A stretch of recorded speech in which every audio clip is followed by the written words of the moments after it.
eyo Vili no e dia ba bonten na United chemu Woma sign Matthias Kura a 5-year deal 2031 June and on a contract ebam awie na de ten say a 5+1 and you know United were option SF5 on the corner year one man standing by additional year now 62.5 million pounds and a Man United area among Wolves one Bobo Corona Oma Matthias Kura and all Rocky Man United one New Jersey and next season one Ebeshe and so Ultra for Jabo matches in Kura officially or Manchester United one a player Sound Vili near Costello now come Madrid Bakosu Etojana Alexander no story no Buenas tardes a todos. Good afternoon. Nanka yebetumi ede yes ode bana yebetia the nsem kakra na Madrid Vili Trent Alexander-Arnold say no so omu player na Alexander-Arnold signed from Liverpool. Woman Bobo Kono send the details in the aba that 5-year contract and Arnold signed at the Ama Madrid. Ono the oba say free agent. The contract with Liverpool Banner summer say June ending and a deal no with Liverpool name of Liverpool and Madrid 10 million euros and a deal money say one GDSO and what's Alexander-Arnold one did the Club World Cup now Arnold Bayern and I didn't be a podium was Oko Santiago Bernabeu a conference hall here. One more Vili players. Alexander-Arnold, Echo, Yamani podium. Fiorentino Perez, Edin Kai Kasai. Now Perez Casano, and Odi Tujaso. We have signed a legend, one of the best in the world. Trent's dream has come true. You are chosen to play for Madrid, the biggest club in the world. Fiorentino Perez say. Players are almost inside. Legend Bako, Alexander-Arnold, also what penny do said Liverpool. Now the tennis said Trent, Nani Jaya soon in Anis Bebo Madrid, and Diasuna Bem at Yama Arnold. Wabra all sign at Ama Madrid. Oh, yeah, no, the 2 years old. Trent Tajatus Obama Madrid there. And as I said, confirms Bob at Yama the best club. We are singing and no Fiorentino Perez and then someone what the 2 ja and Yade Acasamuno Edma Trent Alexander-Arnold na Trent Casano or Shasi and him so Aquay Beckham English him so Trent Alexander-Arnold the English boy chess one of the Brofon Kwana Oka and so England you know what become English hey Aquay Emma and also a Spanish no okay. I fed the Anes of Fiorentino players I call her directors and be anymore, baby or moteno. Now we have any moment one drama. Now also Spanish that bay and a Liverpool fans and a Remo Twitter and if everyone say quite any pabonini. So it is England na Ocean Spanish so and Madrid Meko Akobo amomo Madrid meko akobo amomo etono Spanish na no share entiadi oyaka samuni ma Arnold obi anim so be kan English no Spanish and also e kan e ho na o translate in Samoa what it to dwa mete Spanish anka me kan words ni bi but or what translated my words in the waha oh na Arnold can Spanish na utimu se boy ni kase ye de papa hey o si ade ni ye o say dream come true sir obepo ma Madrid nani aje o ye proud ese warem e Spain a obesi akan e ama the biggest club in the world no so person Madrid the cheater for ni so me your friend Trent say and I'm a ball. Me ball bonnie saying that here. What I say? Bana ube hemia when you beje. Oh, maybe Trent. Me na me trap pass every maybe area of the pitch. Not just a striker no or cross see on our crossing him any panya. Not like Asante Trent abide there. Hey, any Mbappe ni Vinicius mo any Rodrigo Goes mo masa goals omo be bono and asem ketua ni nyina ni say Trent say ono ni style of play no e suit Madrid one players no Trent we no this so person jinkru abebre edima Madrid o person o winning a lot of games Madrid one bobo kronimo na o person nkru ana obeje no one of the best players we are say energy enunti eno aba Madrid na ya busa 20 so who dream say Ballon d'Or no be gibi eno say hey na asem kese be na mbe pa mami club na maba no Vini wo ho Mbappe wo ho Jude wo ho masa we mu ye players omu ye top players eba Ballon d'Or masa likely so mbe gidi e Clementino mabai no be come ho yeah, Jumane mum Ballon d'Or de. And you many so adiunu say SMX ama Madrid one team no. Now Alexander no so a grateful to Liverpool. And the club for this opportunity. Fichar por club. Liverpool so. Baby omo won nkoye mfama omo. Ni nyina ne say baby a Liverpool fan free na baby omo tina bedu no 20 years. And easy or enjoy every minute. Liverpool bobo kuna OGD say right timer. I also move no and they are on feeling no as Madrid omu player Trent the words ni be and na ye de amamono ntino yes wa bunny jacket correct a bunny tie and our bunny white shirt yes white shirt no ultimus say be there white a chain e be a white chain be and I know the buy and I chess and there wabe jai Spanish ni mudi egu onum kama say the Arnold Madrid omu play officially unveiling etimi akoso Club World Cup obeko yes enti we video na o kasa nyina na Madrid directors no mo say wow so wow say it's been glass vidada Tordo le Madrid la already yeah players yo me adada fu enti Trent Alexander-Arnold Nediano eno no ye free on yemremu on Napoli now say United on Vili Kura Madrid on Vili Arnold na Arnold be 12 jersey on 12 jersey no be na o say o Liverpool na ni jersey no ya Trent Alexander-Arnold there be Madrid ni jersey Trent ene be go achiri number 12 ana Marcelo Diego Eseno ena Trent Alexander-Arnold abeje enti boy na ne de uko internet ne so a be bia obefe bia Alexander-Arnold Facebook Arnold Twitter Arnold Instagram Arnold say Snapchat Arnold be bia LinkedIn Arnold Transfer Market Arnold site ni nyina obi eboni din Madrid enya player ena Napoli enso anvili Kevin De Bruyne esa ono so a new player omo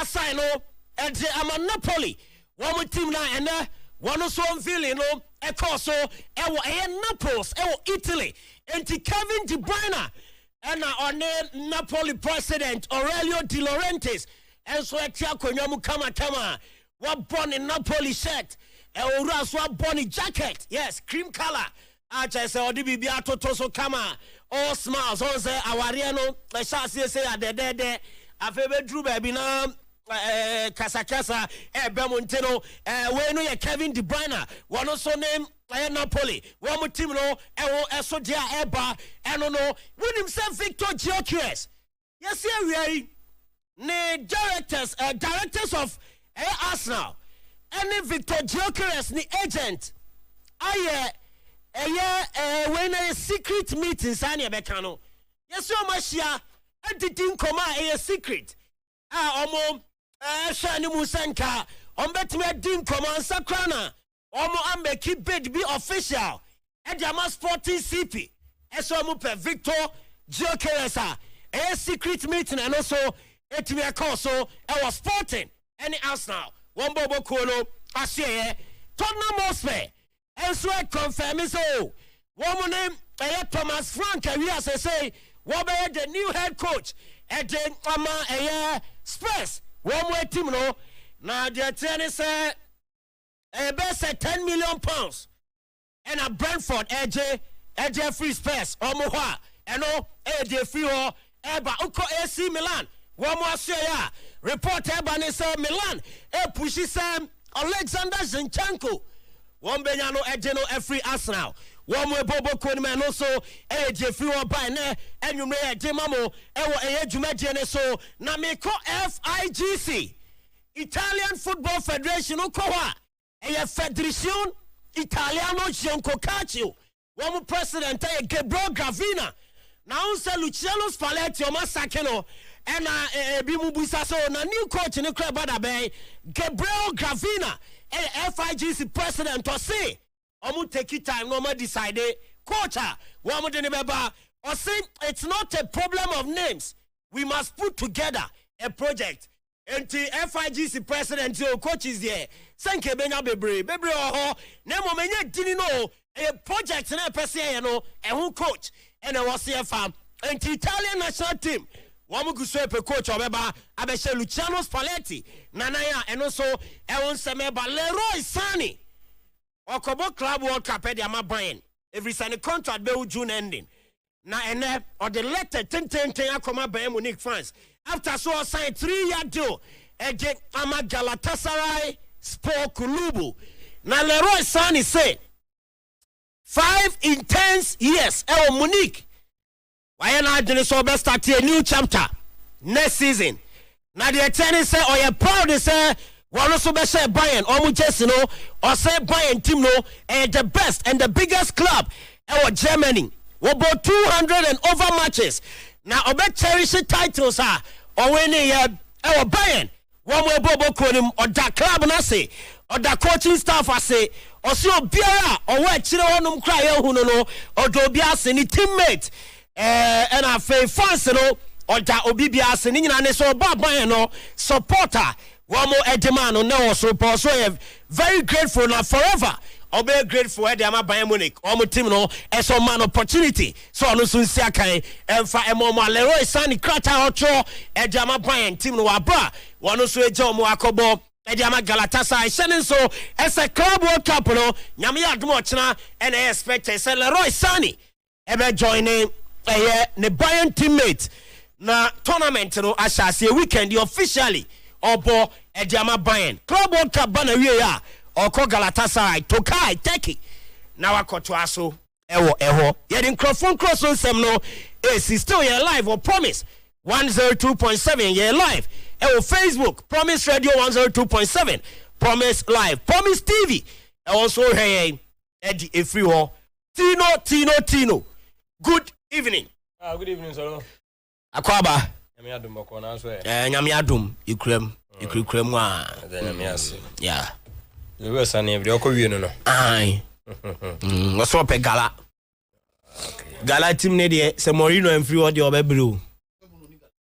Sammy Castle when free Fenerbahce or Ebru Teki. So, because Galatasaray I still know without Leroy Sani Mokrano Mumia Fenerbahce for no. She says Sani Musabe can't hold there. A hody Omberi Niache.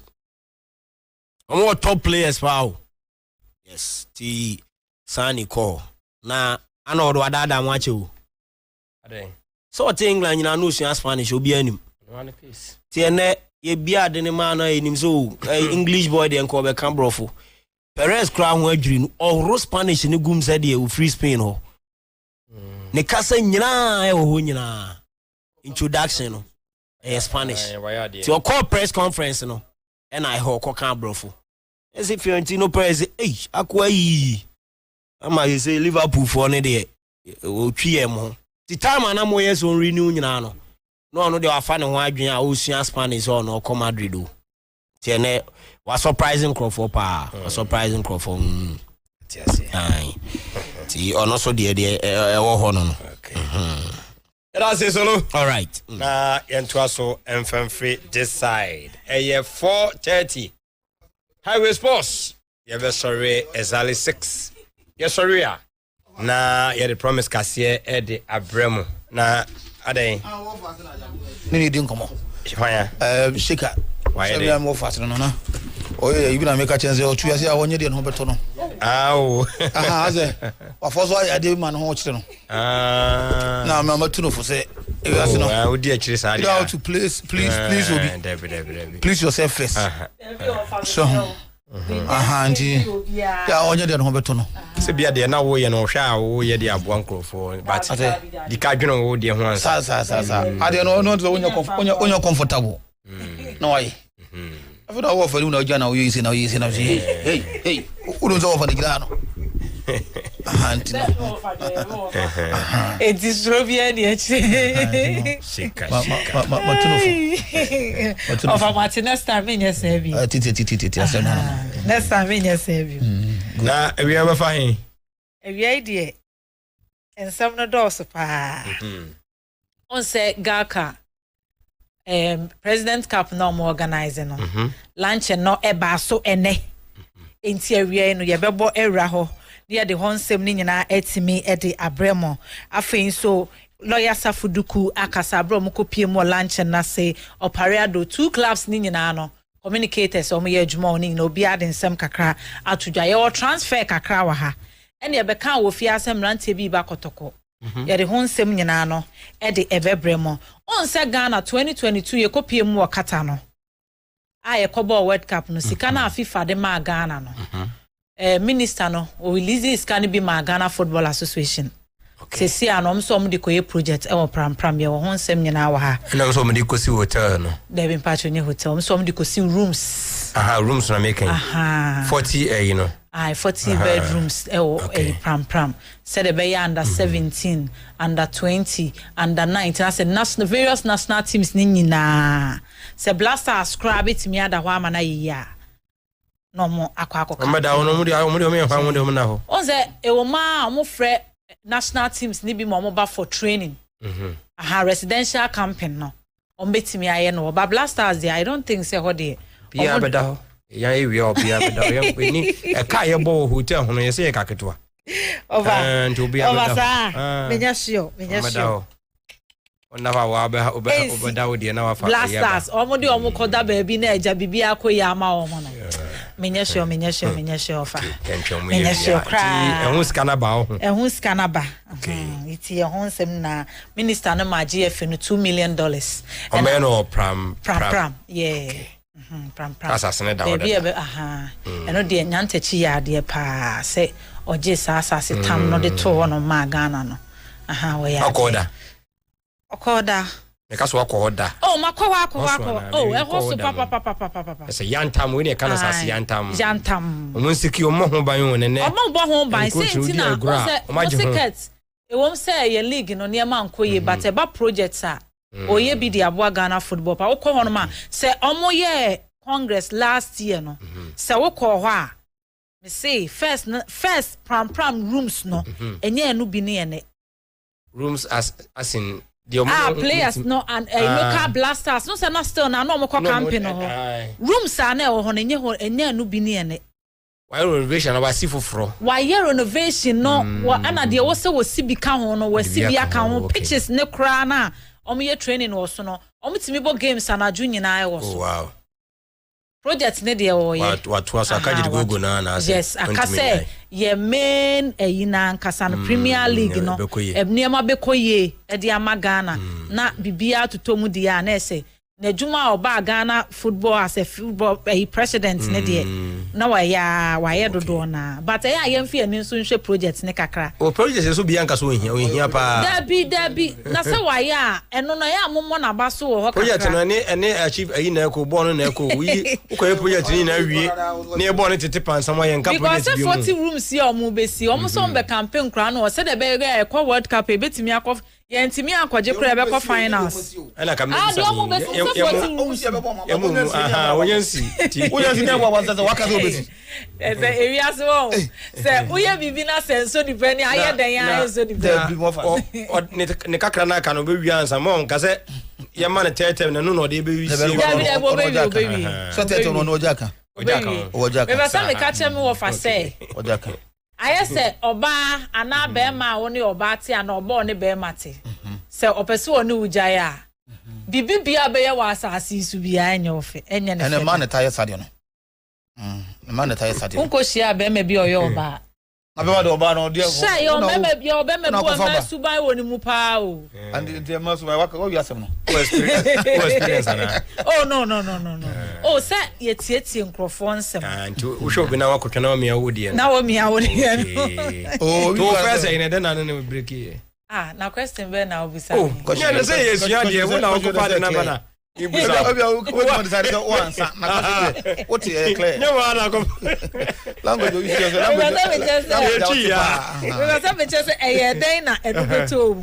okay na what's na metro bi na Ibusa. Say walk of aba say I be mo person no be ja na. Na me dey dey nya sa kwan ni so a. Okay, we dey need different no. Na nya. Aba was jai. Na me kra dey minim kwan me fa so ni jai mpo. Who ya say? Ye hu ya so obi ate be. Eti busa e wo say na dey na ye jai. Sila muti musa. Yeah like. But sometimes it miss you. Yeah like to say on say na ne father kra nwu ya na o te ase no. Edan ana ne father esi na mo dan wo fie ho. Wow. Wasi be mama odan. And say that. Obi obe wo ti bi ka say Erade na na kua pa na wale me be ya. Just say family ni nyina nti ya nkasa no ye ni ma de kra jai. That's a bit that's that time near young clan never jimbre. That's a bit my with my sarcasm offer. Oh, there we fresher and young twasso.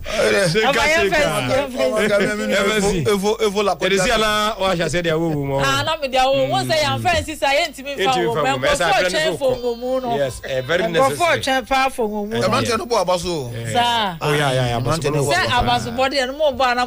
And a friend of motivation. That's right. Yes. That's right. More for one buy.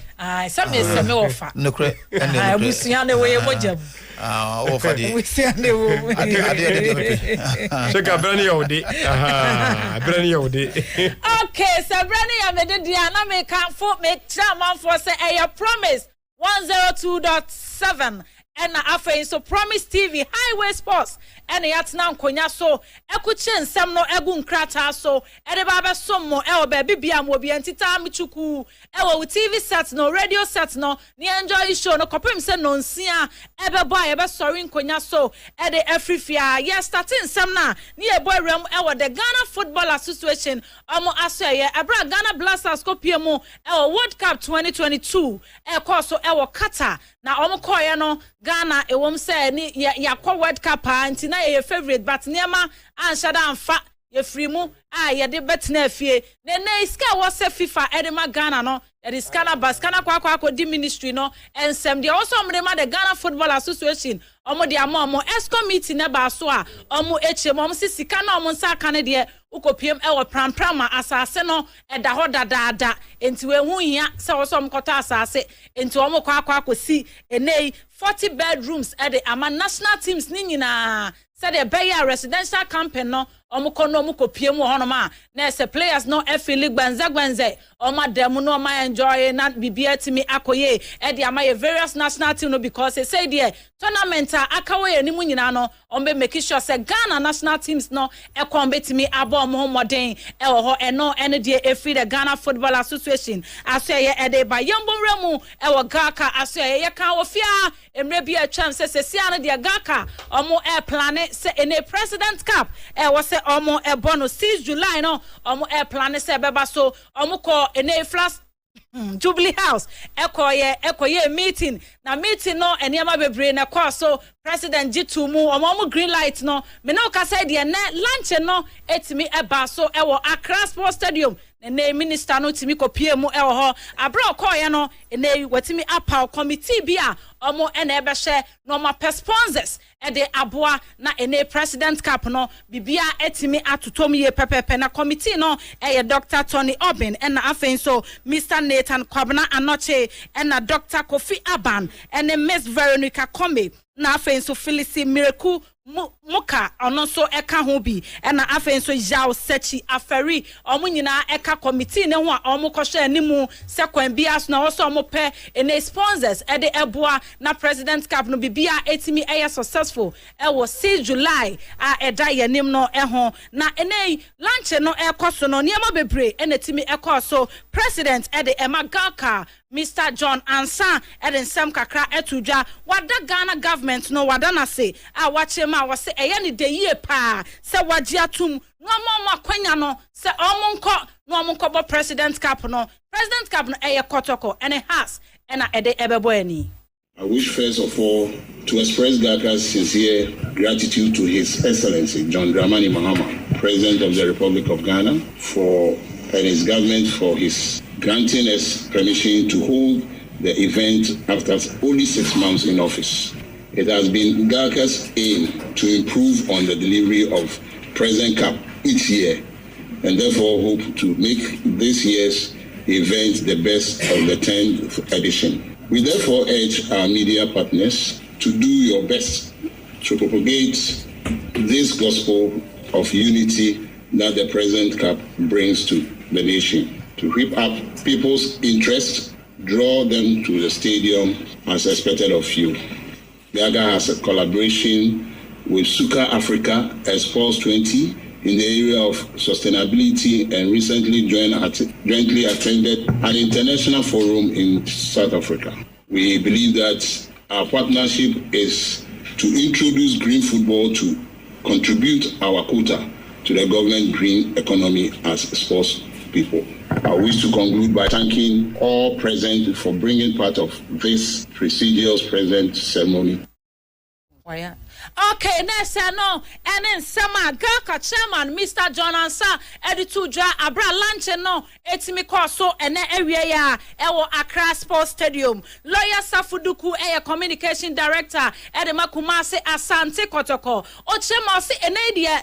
Two fantastic clubs I work Ghana Hano, and ya dear obey wajin say Ubo game biana so but tournament dia wait me a you are more Eddie Ephraim. The greatest club in Ghana is Royal Majesty Otumfo Osei to the second. The IMC and the entire Kotoko family, I send you compliments from the greatest club. We also thank the organizers as usual for inviting us. Of course, Kotoko has been a regular participant in this competition. I wonder how this competition would have received the necessary attention without Kotoko. Because it's a fact that you can't play such a match without bringing in Kotoko. Because the enthusiasm, the euphoria, everything will be lost completely. And so we were only waiting for a call. But we knew that obviously we will come. As for the outcome of the match, even our opponents can tell you. Well, for 5 consecutive times, we have met them. We have not even called it a win. The last 5 matches have been 4 wins for Kotoko and a draw for Hasbro. So the outcome is clear. But why wouldn't the organizers have invited us? Our contributions to Ghana football are unmatched. In fact, for purposes of the young ones who are coming into the game, let me remind you of just a few. Because there's no debate as to the greatest and the best club in the country. There's no debate. The gap between Kotoko and the other clubs is like from here to Australia. Are we not the club that has produced 2 out of the 3 Ghanaian players who have won the African Player of the Year? Ibrahim Sande and Razak. 3. Kotoko produced 2 of them. Are we not the club that has played in 5 grand finals in all club competitions in Africa? Are we not the club with the most league trophies, even though we have the oldest existing club in Ghana? Please, if you want the numbers, you get on the D-Day, and the good performance will come. But as for who takes the trophy, it's so obvious that Kotoko, as usual, will run away with the trophy. Thank you. Sama lawyer Safuduku Erisaguho Ewo lunch no asena opare ado communication director Edemaphobia family no ene watch him ose eya ne fe eya na honwa ho a eya ne de see invite Enephobia family no se omo embambebo President Cup. For us as a club, it's a big honor that we've been invited to participate in the competition that is to honor the sitting president. Even though the team is on break, because we attach seriousness to this particular assignment, the team is going to get back on the 19th and then start preparation to ensure that at the end of it all, we send the Hasselhoff family back home with positive news.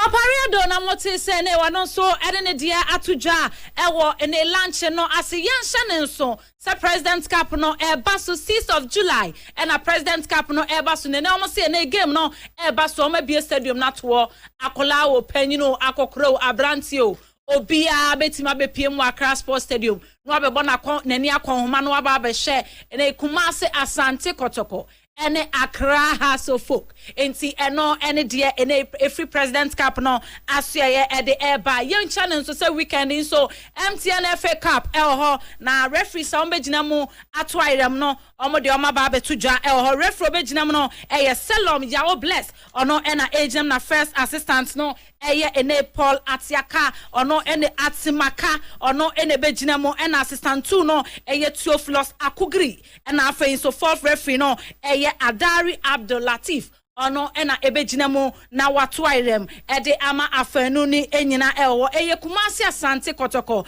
any golden case ena ede ebo ani weekend Sunday ena big game no eba so ewo Accra eno any die efruoba coach Abdul Karim Zito eden sam kakra atudwa ene wacheche mu wase Kotoko legacy ne die ewo se omutimi win trophy bia enti omoko Sunday no akwakobo MTN FA Cup ne die kwan bia so ewo so omuchi golden case na omusho no moje cap no.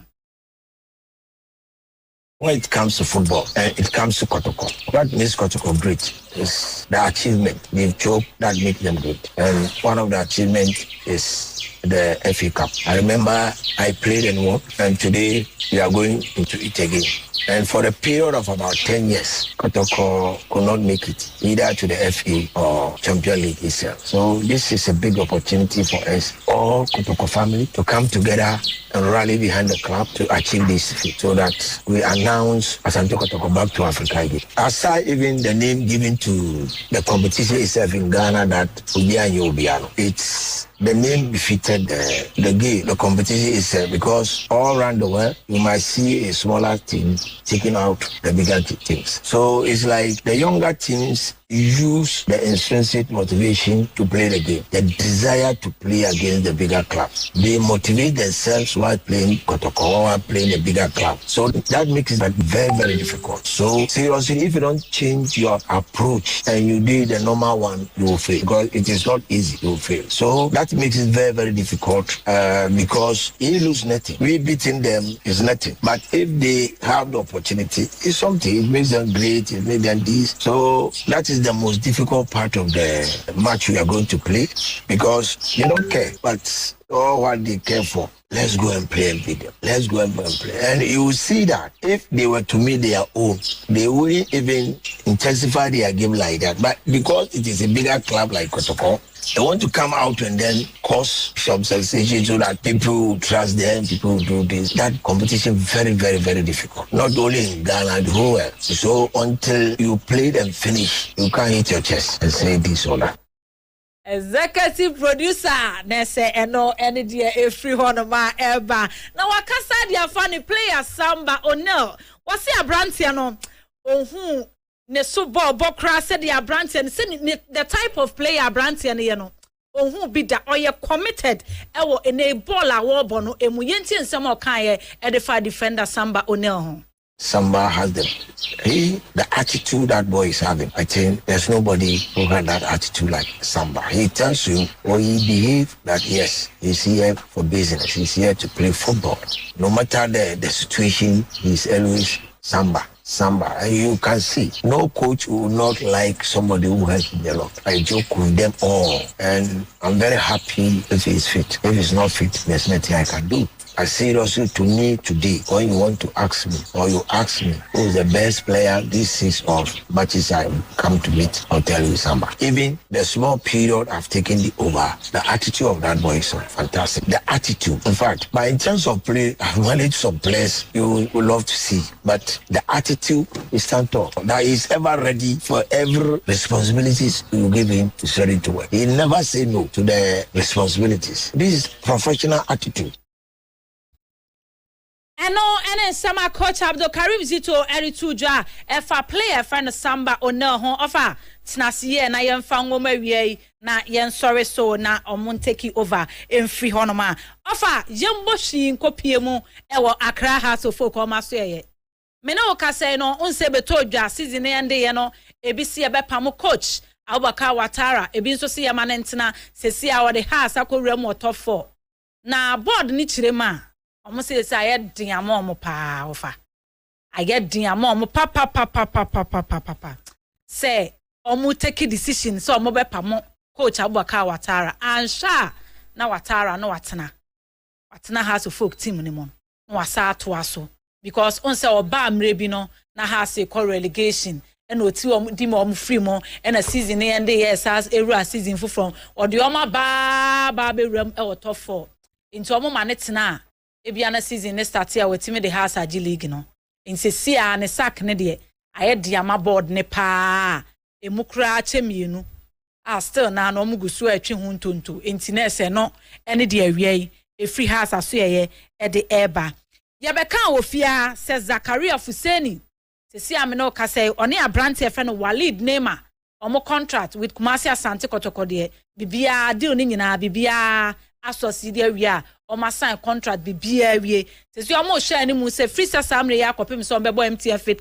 cap na awie no omo be on veli mrante no na ye official ti do mbe to Kumasi Asante Kotoko social media handle ne so na obia hu se sia no omo awie mrante no eno ene de e free hono ma eba e ho 3 players na be kan ye se omo ba ku free Burkina ba ku free Congo no the other one dey ye nim ba bi o free ba because you say coach Akwesi Apia na dey omo ba IMC member on na dey mrante ne ba me no ka say ne de ene anwumre mrante ne be touch down e wa Accra Kotoka International Airport na omo e touch down na omo ahwe Kumasi Asante Kotoko na MTN FA Cup game no ombe bezi wa Accra nti from there no omo ba Kumasi but omo ba na omo show omo kakra bia na ese omo timi e de penesi nkrata so na omo sensan na bibia etimi atotomi ye pepepe nti no ene de efri mrante miensa no aso ye e de eba yenwura mu obrekum Chelsea mrante bia omo si akan e de mabrekum Chelsea baako e de Vincent Kulu ejei ena baako enso e de Kwesi Sorotu Bodori sa mrante no omo ye nkwala akora ofa omo ye nkwara na Vincent na chibeto so so ya akora no yes I say ene obi kan ye body na wo bato ya akwala omo ye nkwara akora okay omo ye nkwara na sa mrante we se mienu no na Kumasi Asante Kotoko epe omo etu omo after omo sane omo pe nya Hubert ne Zakaria no na komo se pe omo se pe mrante no mienu I don't know which na kwa me chire mo se omo ntimi mfa omo 5 players nkosa na season on be da abo ana mrante we ni nso no omo ye FC Basel players sa mrante ni mienu na omo management ni Ghana ha but the oyo omo representative ewo ha ono wa Accra friend Mr Alex tina na kwa me ye no se ne Mr Alex say na abo ana Mr Alex se ne mame ne mpanifo nso eni nkomo penifo ne se omo nyintum e ma mrante ne ma ne mrante no omo sha omo mfo omo be Kotoko bia na eja pressure bia bana pressure be da omo so na supporters no bibi kakra bia na onya de na coach na uniform na omo to mbo ase develop omo yi o eti omo to omo bo ase develop mrante mo pa na na so omo ntu kwan a na omo de mrante ne mienu ama omo nkonya ba ko ne picture nkebe bo apa Vincent ena de ena ene Kwesi Sorotu Badori also a French Badori ti sa mrante no Kumasi Asante Kotoko eye so omo pa omo ne de amfa ama Kumasi Asante Kotoko nti na ese no eno no nyina keka ho na ese Asante be free be 5 akobe 8 players no ai players omo penasa na unim abrante efe no Daniel Ajete obepie mu Kumasi Asante Kotoko oh bra Ajete over sign 1.5 year say we about half season e de ama Kumasi Asante Kotoko na abrante no e ba ye say even say we about 6 months nya ba ko ndi we di ohun anim aso pa yes ba ko you know French ni no Badori no ni ba ohun sa so betuma nyini o ai sa what you say of ahwe ne pa because yeah course na me body na no say akora no ni bobo tinka Kumasi Asante Kotoko nyana nko mawi what position be but you midfielder yes okay Badori but nenim no sakakra de ba we de emfa na Asante mu hunu brebendo do a mo na Chelsea game ya so obo league ni bi so more scouts Zito connection so no so pe nkola no develop no ye na no ano permit na ibo se o buy kra ne nkra no push mu sa be 5 no do mo no develop your mu ye nto no onye coach bi a ofa akola na osei no okay develop na onte se coach bi ma minimum omo na abrantie players akumasi Asante Kotoko e de omo betu abonten se omo nko no abrantie ne ka ho bi Asante yeah say the contract na ka 1 year about 6 months na obo 8 games and the makumasi Asante Kotoko season we nyina obaye no 1.5 years na osaye no about 8 games na the makumasi Asante Kotoko ntinese anshanti wafa ne bia minister won de man no boy nsa isa se eno no crop bia ne house ne di ana unya ba kokora boss so justify bibi yeah omo enya time e monitor print e yesa na kwa me amfa ne ma no ama wo mo de kan se samfa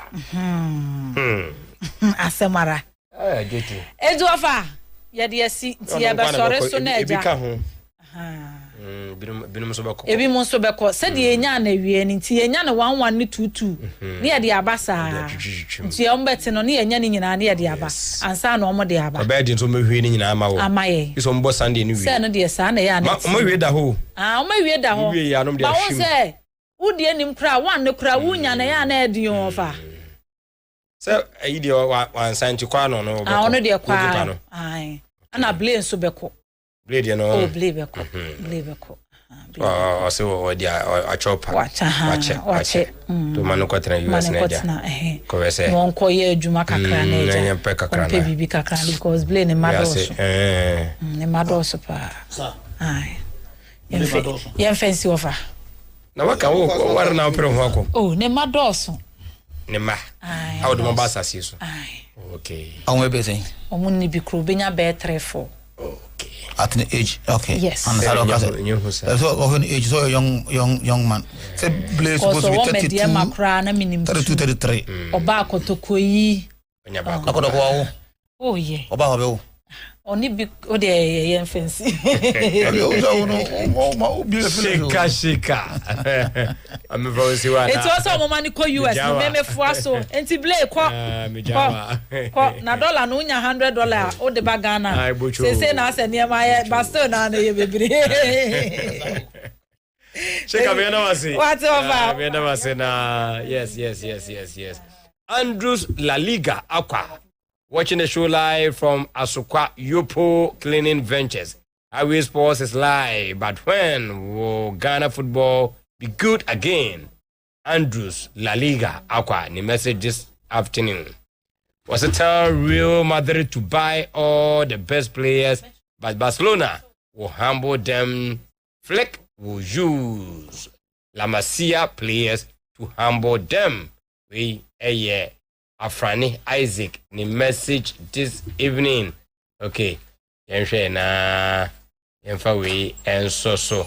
Osi sheka honam atozu we die honam sadi.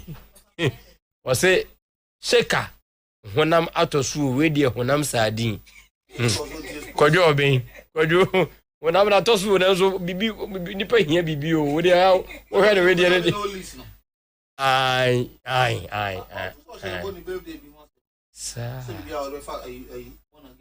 That's a solo meti solo. Born again se wanya hwe.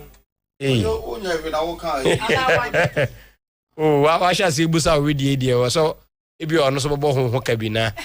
O we die no so de be ya obetra ha so mo hwe wa highway sports no. Nti we ide obobusa nko adesra. Na di minim se. Say, has the snake left the place? Hey, could you place Bena? Watch out. Okay. Say, they must take Black Stars there. Okay, they must take Black Stars there. Afaneno now support me. Now I'm going to was it there was a snake at Pram that the GFA used to catch? Could you do a cheer? Okay. Be careful where you are. Okay. Was okay. Udi sika tomprada o message aba. Sanusu Oriba. So far, this is Sanusu Oriba all the way from downtown Manhattan, 74th Street, New York City. Yes. Okay. Was said, did I hear Salom Yahoo blessed as the referee for the President Cup?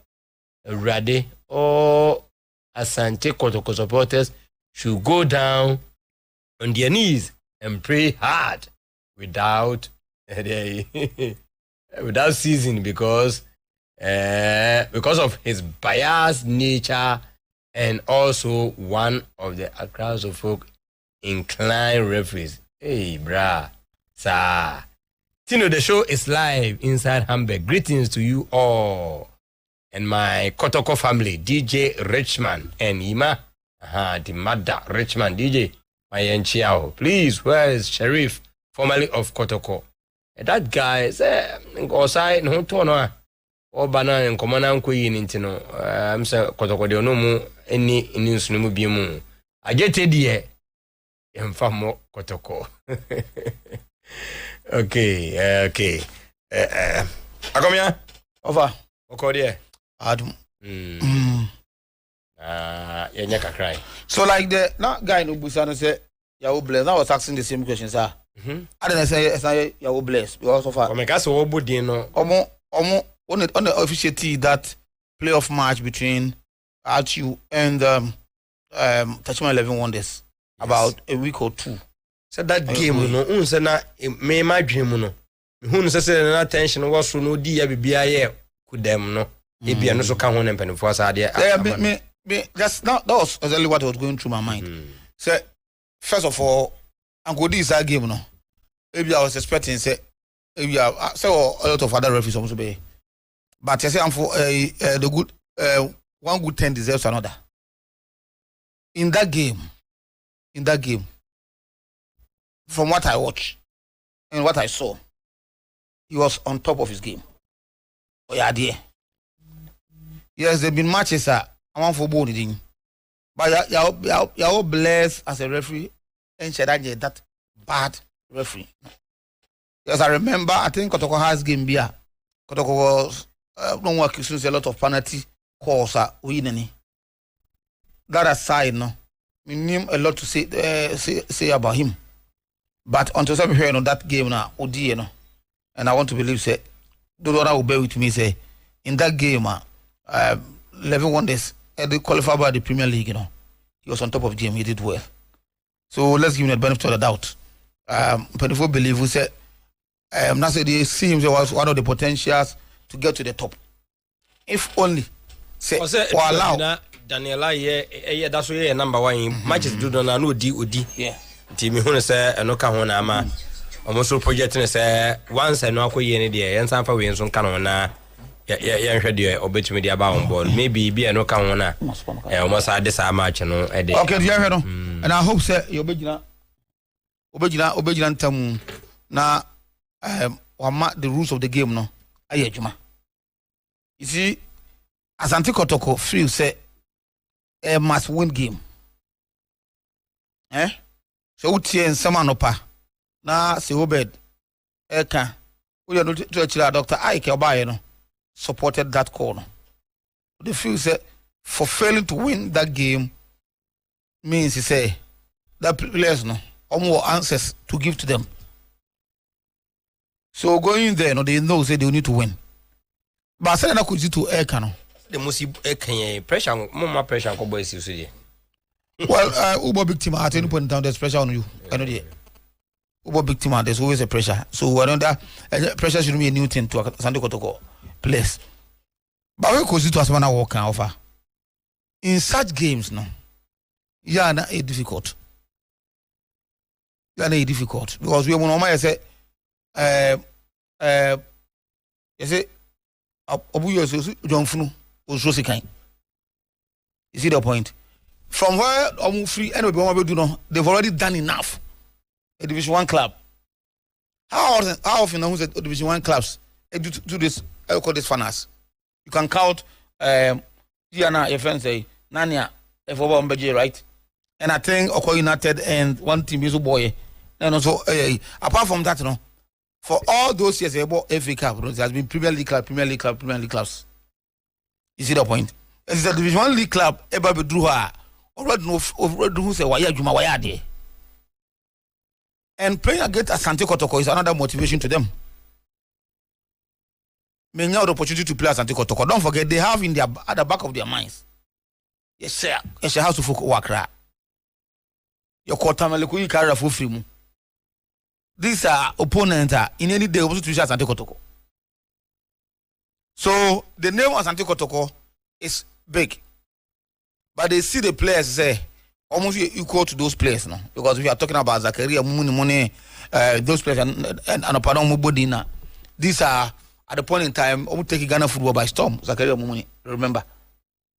So a game, even though I believe we say a very difficult, no. So that no that almost team CEO can was no. You don't take it say he's only bragging. A game, a very difficult. But that's where you need a big team like Asante Kotoko to delve deep into this wealth of experience to do something. Kotoko must do that. It's a must thing. Because after this game, need any other game to play. What I say? After this game, and no, I'm going to only slaughter. I make sure say Kotoko Africa. Kotoko lose game on Kobo against House of Folk. Devils Manusi Simenaso. Okobo against House of Folk, no House of Folk 10. President Kabu will take you to Africa.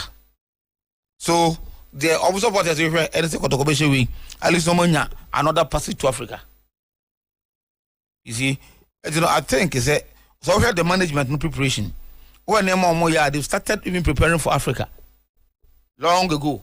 If you don't know that game, no. So that buttresses the point to say they say Obede Ekano.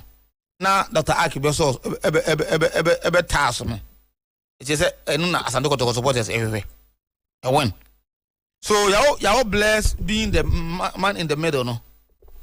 Cannot go and disappoint. He cannot go and disappoint. So I'm saying he said the first game of the that playoff game between two first division clubs I never gaining promotion to Premier. No. He did well, excellently well. So if that is the case, I'm for the chair into us. One good 10 deserves another. And there's a man way. Yeah, I'm on that game way. So ultimately, as a game way at that level now, it only projects your image. You see, how is this? You who or referee mono? Yes, and they found opportunity for him to also project himself. You know, they be an say body and your blend linking with that Kotoko has game now. Many believe say there's some cause I will ignore na amwa. So I will interest everybody. The supporter now will start question. Any whoever say yeah man that better so the doubt to say at least he's done well in that playoff game and we are expecting him to give us a similar, if not a similar, something close to that or even better than that. What's all that here? Good. Yes, of Asante Kotoko in their recruitment is going on well. You know, Kotoko want to they want to get those players into the squad as early as possible. Number 30 Premier League preparation proper no. No more home. Almost 30. That players in the crown. No more trip on it now. They must go. They must go. Because you build a team, that's how it is. That there are some players I could be offload them. I'm more GT. And you confirm yet, but then you're born it's a replacement, but that player must be part of preseason. No? Because preseason said that Oko formulate everything. Tactics, our person or the bar. Don't forget, say, could you to catch the say, they were about 2 years in the year. Not going to supporters and expect any beautiful football. So I want to believe, say, before for the brass and to supporters. And for that, because team over 2 years, because of the nature of the league, anyhow and my so making sure say obe prepare team what be scale through the games na aka no in which announce na oyeye and the koye how do we so the new season no after they heard rare cogito and what they buy so ekobasa players or no I request here or no must be around no money no so I pick at them from the onset so I'm happy with them. It's a good thing. Our more say say if indeed those foreign imports ever become home now, it's only buttresses that when the opportunity to watch the team against Golden Cakes or Accra Sports Stadium, Legon Sports Stadium on Sunday. Then after that, then they proceed to do whatever say justify us whatever no my if they are so good, more push them into the team no more. So I like how Kotoko started started Juma no more na want to almost send this strong signal to next season. Clubs na academy say they are coming in big. They want to come and win the league. They are not going to come and be partakers. Say the person better on the house. It's getting to 3 seasons. Na Kotoko still make it here. That is on Kotoko. So we want to see Asante Kotoko team or prepare to win everything. To win everything means winning the FA Cup game now on Babono. President Cup another day for Asante Kotoko and has. Another Asafuduku Ekano. Kotoko in recent years, the last 5 matches of Mabono has been the better of the two. Has supposed to be never again. That day that the birthday. In a way, as I many how a project is a game no. That President Cup no. Don't forget about the first game. Gaka new executives no. Be in charge, and I want to believe that the president of the land will be at Accra Sports Stadium to witness the game.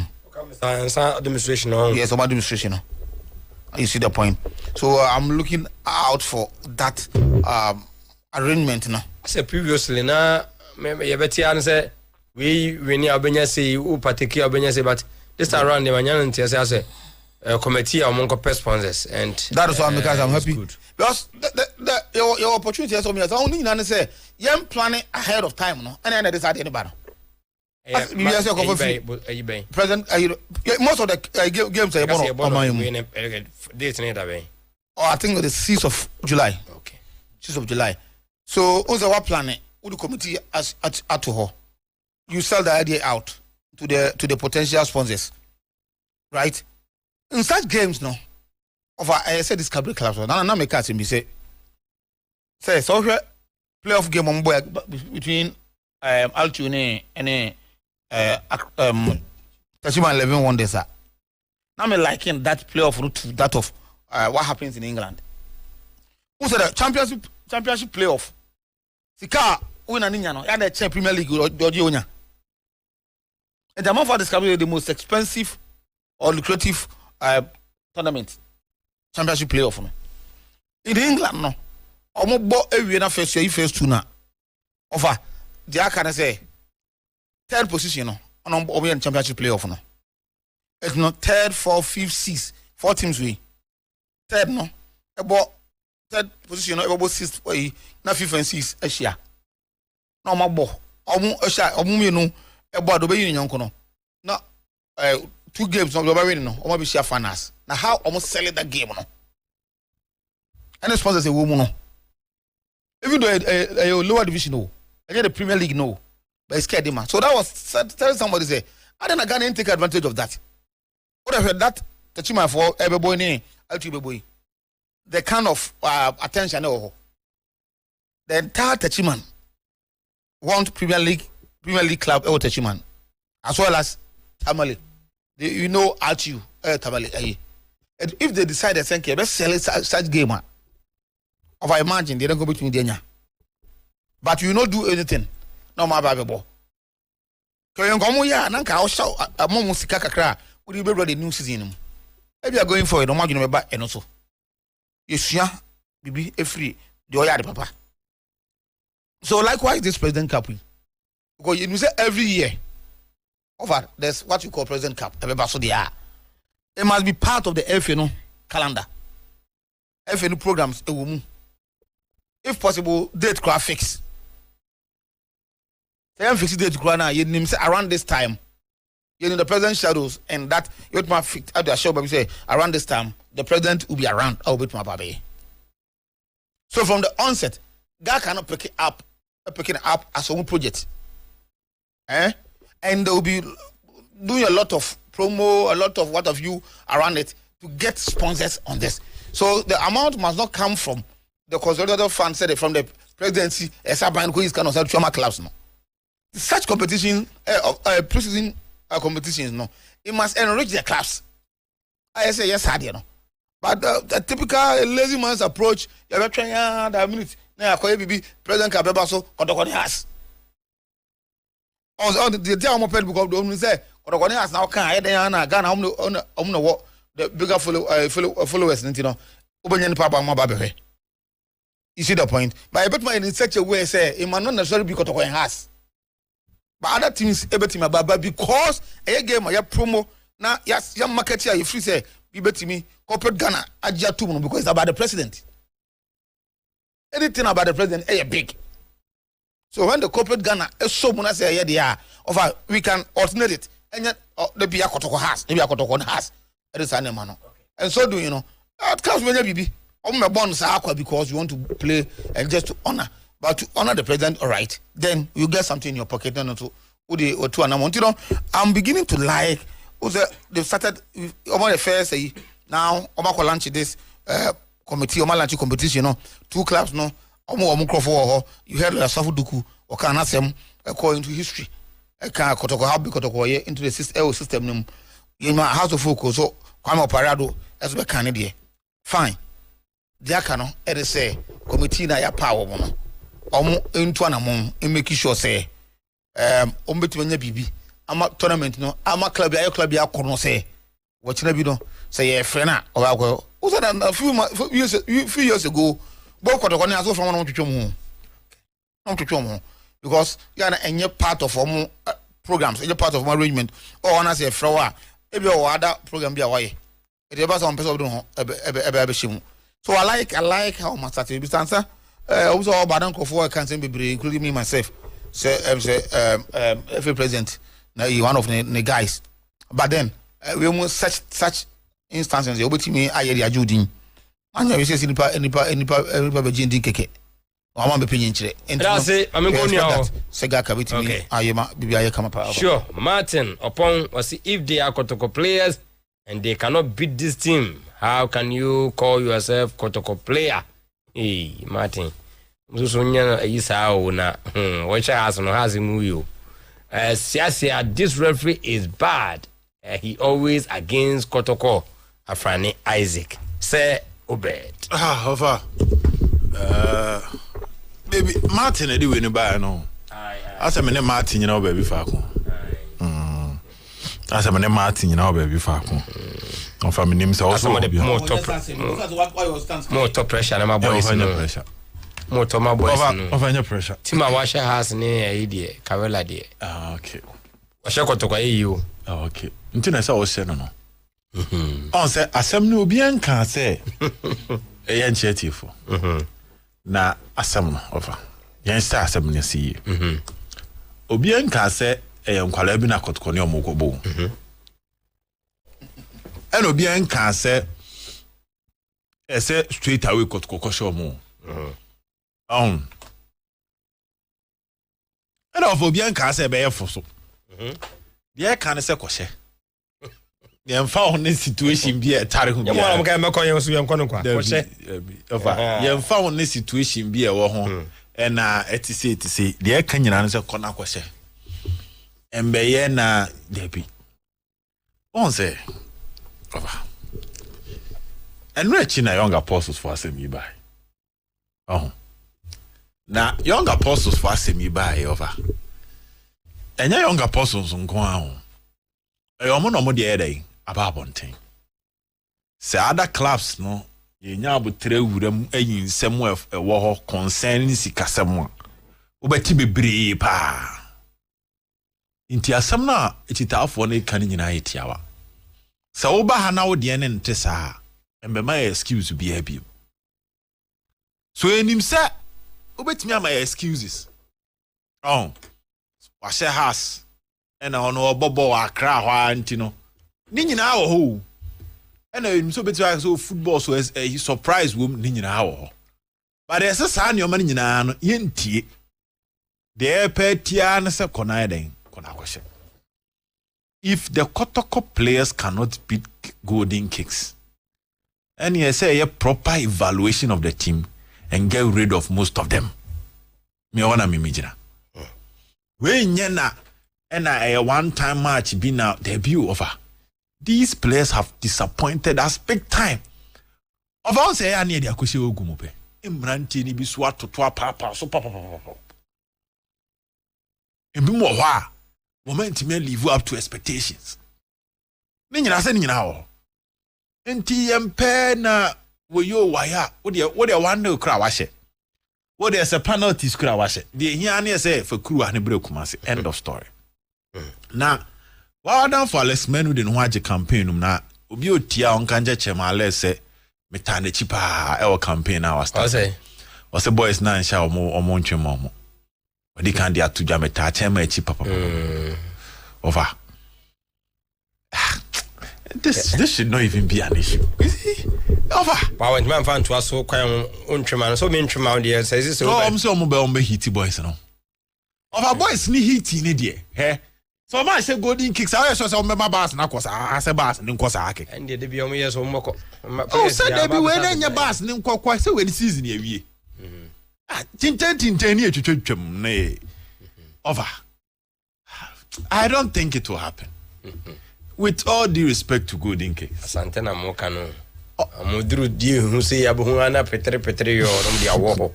Metaye. Oba petre yo we dey komenu mo. Metaye. Dey be komenu mo. We also say we dey kai AC Milan and Juventus all trust nin 70 BBC okroma. Let's be honest with ourselves. Over. You cannot live in that kind of enjoyment for Kotoko na what have a pressure no debut. Ejuma yi. Over. Your baby ana first na waketua no form but the na ye yire wo say ye no so form what mba baby ne ma wo de mu odubu nse ye mia wo konse onse de wuntimi ye kro fa say den sana brabo ne tie to whom match is given match is expected. I don't even want to discuss the tactical aspect of this game because there's no tactical aspect of this game. And say if the conversation is no na golden case for no so any bebre they will come in all out. That is not even a discussion. Now also won't call all out. It was I don't know tactical in here. Oh, you don't know much about the golden kicks. If you are being honest with ourselves, you struggle to get proper data around them. Me sure say Asante Kotoko from a young boy Africa but also full of it. Me sure say the Asante Kotoko ne so me ne say after some young bebo final. Na division 1 ye bo wi.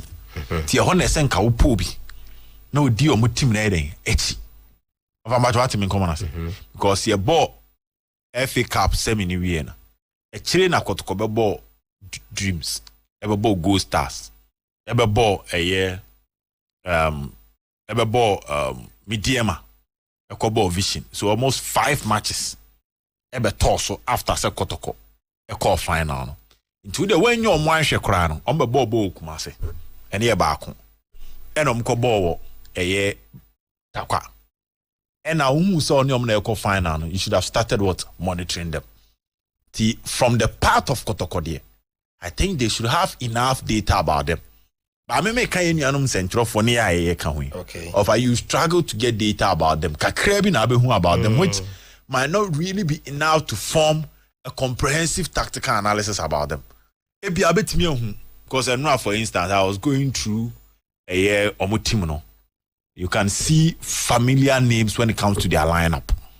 To be so we mo the omo tired ebo. And we more tired you can watch 1 or 2 things to make your analysis. But make a club Kotoko there, they should have enough data. But the point I'm trying to make is that no matter how good they are, the end result is supposed to be a win. Over we cry any discussion. Now Kotoko could do MTN FA Cup final. Oh, per Africa ko. Eddie Atoka. Was one of golden kicks I best say penalty. I best say party. Now they be in encounter. I don't even want that discussion to pop up. Nyame adoma Monday. Yes, I enya papa. Enya papa. The players know it. And I'm penny for the Omakwa share a brew hono. Said the Wuho is a brew on the Omakwa. Say, Omunyo margin free. Wo yo wire nede. Ekoso abontino. Say near Brenne Beswan. Of Ambabe Boyagum.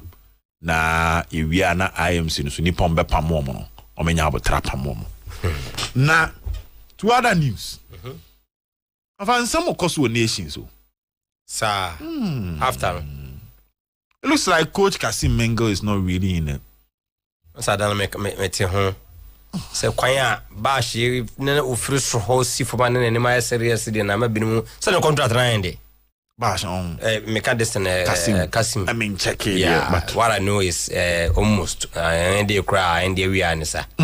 Nti ano na ama na yehu no ma divide. They bring gidi is ase. O ka sam channel tie kakra nti ke yam mo hwe no abrim so gidi is da bi. Empe top notch. Top notch so they say league you hemu a kwanya bash ko fa so pa de nkofo be di second na die. Ne nkofo mo share that game no chese o free so ho na that dey wo si form no. Cause what you say, acquires Wabahana, you say, nations for not winning the league, no blame no on.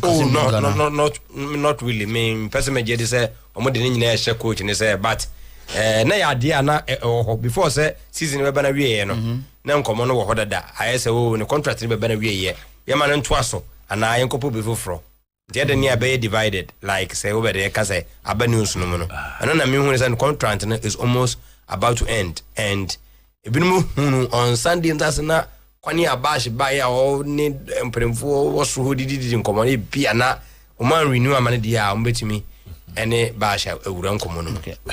Over Nation FC for the Nyabotre. They need calm heads and cool heads at this particular point. Over in decision making, in the heat of the moment, to take a decision, you might destroy everything. Yeah, destroy everything. Yeah. For instance, operations a hell bomb. Me, the moment I met Accra Lions, Jim Sef say I saw me 1-0 at the end of first half. I'm a scientist in nations for a job or bono. I was disappointed in their leadership. Over, I was extremely disappointed in their leadership. Operations here or born if I was part, cause there was no way I can remember my born. No matter what was happening against Bascano. Debbie. Operations here or bomb, so operations here or bomb. Na your man miru na near de cobon. The anama Basekenia Briana Queen Bia so person say no 38 points. Na sa 38 points no. Na kind of one whole match. I saw send no to me Romo 41. Because the last match no or drama. Now young apostles for 40 points. Now apostles say call Carella. Intina Baseke for no say say ntimi anhye anko 41 no. Ni gina 38 na de ani kwoto doma so a. Between yen any young apostles no. Ombe pia yen equipe young apostles. It's young apostles cried no move for mum bank common. Their focus was on Accra Lions. I know what 35 points. Now 2 matches are now Accra Lions ni. Obo home against Dreams FC no akwa away to be any Go Stars. It's so set Dreams are. No so about 38. No but second and share nations are. Ordinary kwato last match na be koso. Over. Domana. Onim de besi. Ono so ni Accra Lions with the same head to head. To avoid all mathematics. I mention my last home match. Say no dey me call 41 now. E be din because me shame home match na I'm about 41 no. Accra Lions say ko be bi ani. Say me shame nations ah. It means that Gold Stars were chance of what winning the league. Into my Accra Lions me shame into Accra Lions heading e be ko. Enu ti na ba seke. Omni omo last nyina heading egu sa ball no so. But in reality, if Accra Lions end me and said dreams about 38 in the it means that Baseke only need a draw to move to 39 to stay in the league. Of a son and mathematics in you. It's your ball first half new year. Not dreams Aquasha Accra Lions 1-0. Meaning Cesar resource now to Aswa. A draw for Baseke. They are okay. Now I embrace them so. Born before see best starting. Now I'm raising issues about security. It's not my born a delay. It's not clearly all matches here about Ghana Hano. You bury any and son a momo dieno. Yeah. Now this is the rules. No matter the situation I will. Se born when you jaibo. Now referee the match commissioner na count one mama njaya. You for points ne ma oda. Se referee no e count. Match commissioner count na mu jaibo ne ba. You better the amount away team because home team not failing to provide security. About your 7 I say. To Kaya Kotoko any dreams. Robert Mose by our first half year or so on corner. Now Kotoko 4 panic also on the same dress room. Because so Jaibo need the better points now my dreams.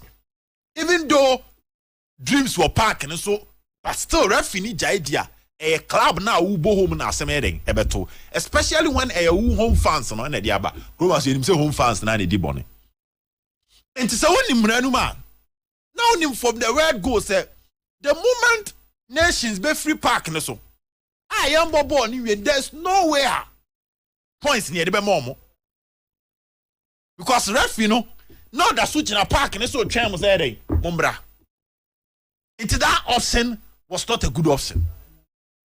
So the best option for them was that one.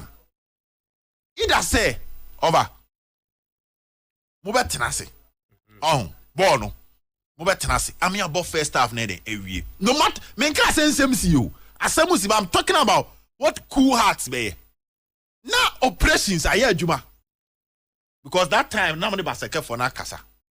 That is what they do. And even if only baseke pon kasa, the moment baseke be who say Accra Lions elusu no. Na who madin no this is you never then. Ebeba form because who say onya draw pa we safe. So between leaving the pitch and staying to end the game no, which one was good? Whilst Ubo na say delay 30 minutes. Enti ayabufuo offer ayade ase nkomatena se aye. That is why my back on leadership asem no. You need calm hearts. So we nya abotre. Me tie ne de so coach ngwa de o tie ni interview o say left him alone. Na nka onyo ade na o person mo nya abo ne bo. And management no kra no na be 40 but na ye bankroller. Exactly. Jiri say na bankroller ni nipa bi atwa no asia. Na yes. Matese na koka o hobi. Na koka formerly of Asante Kotoko no so hobi. Yeah. And that was a moment na a poor leadership. Honey. Most of them want say CEO no who said there be. So CEO but nkofo bi hihye tira. And now if you are blaming the CEO say they ntino ma about ne start here, that is also wrong. Say na security no ntine ni kwa say CEO ne ma about no boy you start it.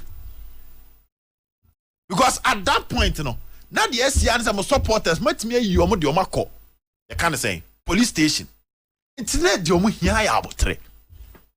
But o man nya abotre and sa abotre ni bi na of America tro mo say e bre no ma duru so man say nya abotre a why on be destroy bibia o man nya abotre obaseke. And if I'm telling you me say the moment Accra Lions lose 2-0 no no come o be 30 minutes more before so mo ball no be end no. Oh my point no na honey dear Ghana boy dear nanka bibia there be o say me kra me ne baseka. Some medical age first half 2-0 2 goals na to. Mama born na bet TV so. Enti se awie na ma wo so oh. Me nya draw kra me ko 39 men wi a.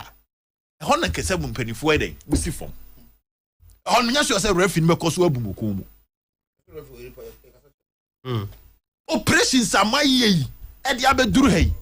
Not just one moment. So at this point Nations FC you need calm hearts. Montrasi. Because of the system at Nations FC. and you be an bit to survive you. Kotoko and can say maybe PP can obey the system at Nations FC. Send ye nipa bi over. Your form say born nim, but almost say our nations no. And you be an bit me tomorrow. You be do 1 week be judgment at all. Because me send me over me matete no. Wow, ye dey adwuma sha won sa no. Wo betimi akọ and we said these are the things that is good for the club. Ade be cheno be kọ na asesa. It was steady nations transfer. Omutimi sign gumwa. Open club akom sign players pay nations o. About for adwen ko so. Me pa. Almost sign papa. Because almost everybody it me convince 1 or 2 people are it me sign it. It is so benya coach to say Kasim. No assign Johnson Smith. Assign ya adwuma no. Our team wa come yambem.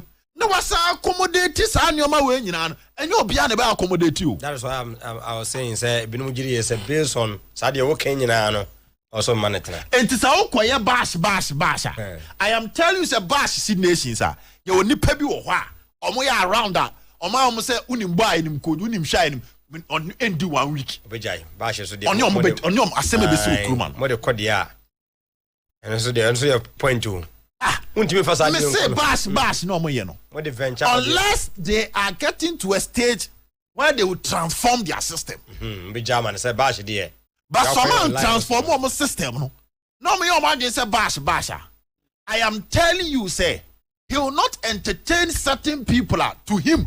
Onim so mu nimbo mu a omo ba be yet say they have a say tell no. He might respect be a general manager. Obe respect ye be a branch manager. But e be o me respect you be a o fan say o be doctor ntino. O ba be kasa keke. Dinibo how to so mu say I want to so cry. And as some are making, I know what I'm saying. Into on say episode me here no. Ebi o mu here such a person. Baba be hetem. It's enyama mi na wo kan. It's either ye jade am de okoye lions no maybe wa but nations are yinim no. Ebe do so say do na be fodu manzo. Na also the other code ya. Because me sure say bass bet yes say. Onu gira park so coachi. Na be a player bi onu hu ni say eboa na wo te stand smooth to ayampiaba. On twema ho. Meti isu coach din but onu de Samatis coach no. Eni nana Christopher. Say over. Me di betwa amanyabotre. Womu enyabotre. Womu nyabotre. No, but because my question is where do they place the blame? Why Kasim Menko a subject of discussion? Why? Because if you are talking about performance, he did well. So the last but 1 match, another top, right? And you could see nobody can blame on it. Hondo Japan so ira me enye match we now and anya we nkwa I don't say match be I say dey almost something say of wase omani brekum Chelsea ye abrankese amfa obudwa okay omuka so omko has so nkran omani go stars no this are as some way these are some of the things if you say like what kind of say omunyaku here other than that ombe a lot of mistakes. You see the point? What as I can say, you know, all this and you see you were on top. The best away team. You were on top until the last but 1 league game. But like I said, until the last game because even say not go stars and about the same points. What I say? Come to head to head and a bear jump out. Some of their home maximum. And Team Bia, that's why House of Folk, you can't say House of Folk could not make it to the top 4 because just look at House of Folk table. Now points of lose a fee. And yeah, we House of Folk only are power Nations FC when it comes to away performance. Say if the make key improve on home performance. So the new say Team Bia fan home points are House of Folk league champions.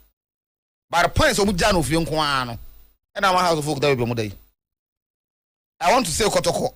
In the first one, I'm for this league way. And a Kotoko. That's a fire first one, and I'm for call for coach Ogun said. This league, yeah, boy, yeah. Look at how Kotoko suffer home away, now Kotoko lose games. So if they had done well in those games, and then the Senka Kotoko belongs to Denny and we don't go about league in them. So it happens to almost every team, and normal with league games. But the good thing is that whilst a fumble home, he was able to win some matches away.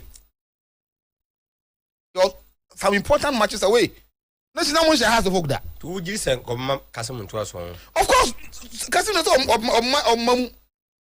has done very, very well. And the amount of nations, and second Pono, and yeah, Casim. Because on board game, if they had lost in Basakadom to us, yeah. And on the last match with that confidence on Monday Bono, and I want to believe the Heart of Lion and come to measure more. But before some people had Heart of Lion game, no. Now, because of say, Oboko lose that game, no Jai Boa. Now, they knew, or some of the new rules, no. They knew that they were going to suffer some point deduction. And now affect your game against Heart of Lion. Uncle game, no what. Like we want to play. Psychologically, what I say, and they will do something so much. In such instances, you won't be inside coach, you know. Coach, you don't stop them from playing against Basake or the park is not one of us. The CEO of the can has a tanker team and playing, but we be on to oh, as you will not be any hot, come upon ball, boy. We and when the first year he said, I see your mobile coach Jabo. I know Jabo, so where do you blame him? I think someone more can say that a match be is not here or the team better be winning the match now. It is not here or they may be like yeah can it probably just penance non person with Jana coin. You know the own decision. So the Roma did the boss edgy league Sakino. We are Sakino. Such as on the ball when you fit. And that you cannot begrudge them so much. But I don't think say coach, you know, should be blamed for anything that happens to nations. No. Say. Avanti. You ever catch them on my cool heads, and your juma. Okay. Or more decisions or more take. Now, if I am conquering any house, Kakra. Na Coach Abubakar Watara. On one 80 has in common with players now open. On one F. Sir. And clearly, Minyosha Watara Beko. On one air course. Or Frewa, no, there are two and him same penny for Befro. Inti mi wo player bi kura ne menya ne ntie se corner so wow Awatara I show interest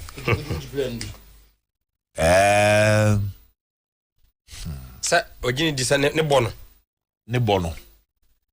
well oya de say me say they see oh there be over me who how to explain it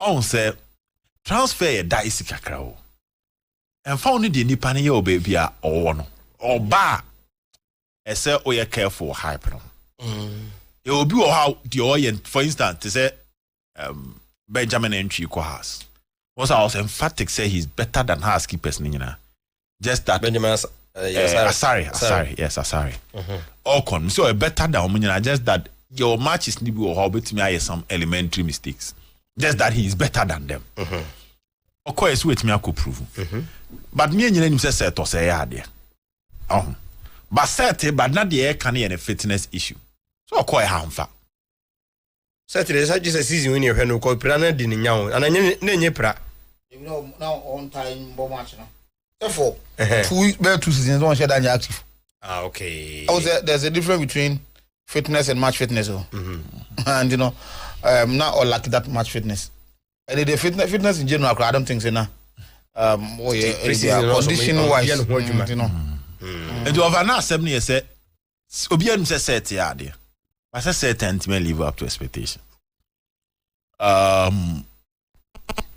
Kevin Diego Asamoah Boa na come back you nyere say Asamoah Pia Asamoah team ma almost 11 goals but often say Asamoah ko pie mu hasi go ba kura wentimi anse afamba what I say so because it looks like omunya abutre of on say this is omumpere ni ma hu dey be omunya abutre has been able to play omunya abutre well ebia omunya abutre because sika no almost spend it, you know.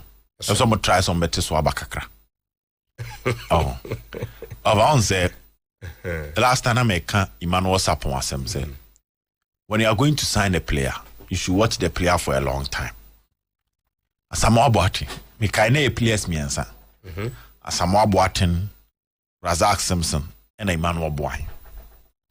Me frɛ nipa bɛyɛ 3 wɔ Nations FC. Ɔmo nyinaa de two just say Asamoah, they've been through a lot. Ɛwɔ ne ho wɔ Nations so. Ɔmo so ma fan yo mu pa. Nti sɛ wo fana, yo quiet so fast you so no. How to folk this you check out the Hamza current me and she goes kese. Because how to folk were having issues with proper creation of chances. Or penalty box no striker. Say ni nyina ko si coach yi so. Has team na ankasa no fa. Na omo nhyɛ da ni omo a. Yes obeka Hussein, obeka Sani. But us steady Hussein almost the second half of the Ghana Premier League when yen Hussein sa. Inti no kwa na say omo a na omo create ma has players no. Sani omo betimi abobo na to atene mo na endorse e wo has ball no.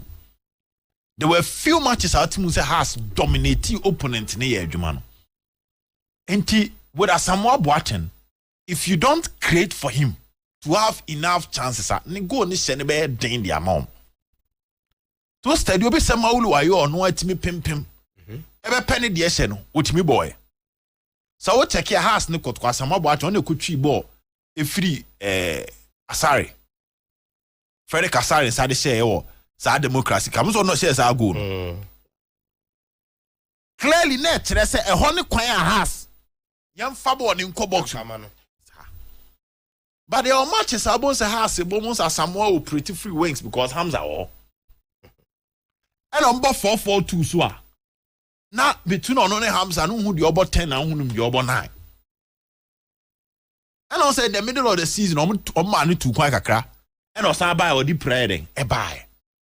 Inti I think say has for ni but just that captain the MMA can say what our course now you know he must have a proper idea on how he's going to use every player. So check out how full team this is here. They need a center back because the Calvin or SCB etna na so point frani antena now at the same time could do yard antena it will create a vacuum. Center back. Kwendu ko ba no nya bibo. Kwendu be ball pa. Okay. Kwendu be jira mu pa oni asibe. Ene ma amufa e call bench. E ma Nations guy back we. Ewua Mensa e so call bench. Oh, no munya bimbo. Inti me de ene say the hard to folk group player no more friend the over. He's a good player. Almost of last season, majority of last season in our bubble. Because no pra even so say so asem na making and area ya call for frasa akọ so na has for any abrepa senya no dia se na tama no ojira nso inti say ubisa me na me ya abotre kakra because Samatex G League you know he was their top scorer. He scored most goals than any of the Samatex players of our team commoners in a preseason and a pra e buy inti say Oregon in form na he's one of the best wingers we have in the league. And was starting enyene. Sa chan team na ekwaje wafunu. So no boss team ni bi. That time can no division 1 and an obo. Enti ball ne die oya de. But me ka say the signings must be strategic. Because next season no people will not have so much time for her to folk. People will be demanding instant results from her. They want to see her to folk competitive on the field. Into your most signings, you know, because social bit say Shaibu Schwab, goalkeeper go find by a question ketia. Omunyina on say Adani watch bidin asem ne ka say sia. Kasuso. Ya drama ni buy. They say in the house of folk. One more chance they want to go for another right back. Because Omunje ya in this Michael Ampedu. Oh, square faso Ampedu di eko. And it has a left back. But just last season, Muja Dennis Kosa Quine. Muja elevation shota. kwan ma ne ko aduana bene has epe Francis Akwa they be mo start ade na yi na mo jai ma coach ne nko so frefrefrefra unlike Kotoko say ehun say scout mo scout ye ne Zito ahia Zito de ba no mo de aba ne ajojo data obi amfa ne de emra we ne gidi ye say wo di dini by we di by na cheso ma peke ba nti think say omonye cautious sign team no here yi kakra ko players o ma sign mo ma am man faso do so che mo a omonya faso yes has no Kotoko de oba screen here da so ya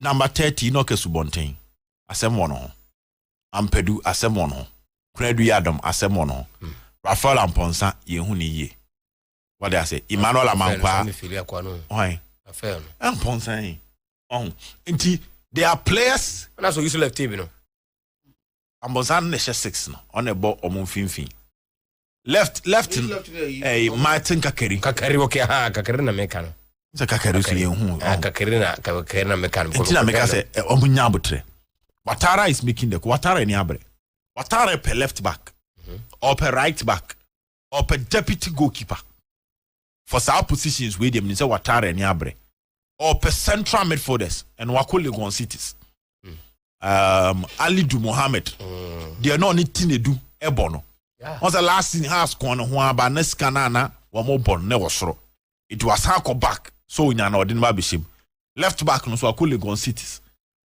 Joseph Amoa so akọ no masa place call edabako Francis Akwaso omoko Zakaria Fuseni akwade mo pen no so Kotoko has and nations the nations in common na bibi nations come the amana here Africa no nations in common na boy na show interest because of no feel say nations common na bibi into omaba akwa ho Zakaria Fuseni de na amfa me nim say defender on become because Ebenezer Alban yes no more pesa career pa Alban me nya sure say Heart of Lions for no de be mo enti omu so de omani titemu abad e say aba be heading because Heart of Lions open player e bo no wosoro Bechem United open player na nya te say Akwa any diary de na aka be 1 month be 3 weeks am end there on be yirimu Chelsea upo bu play say Chelsea kra upa experienced defender na be pay Zakaria Fuseni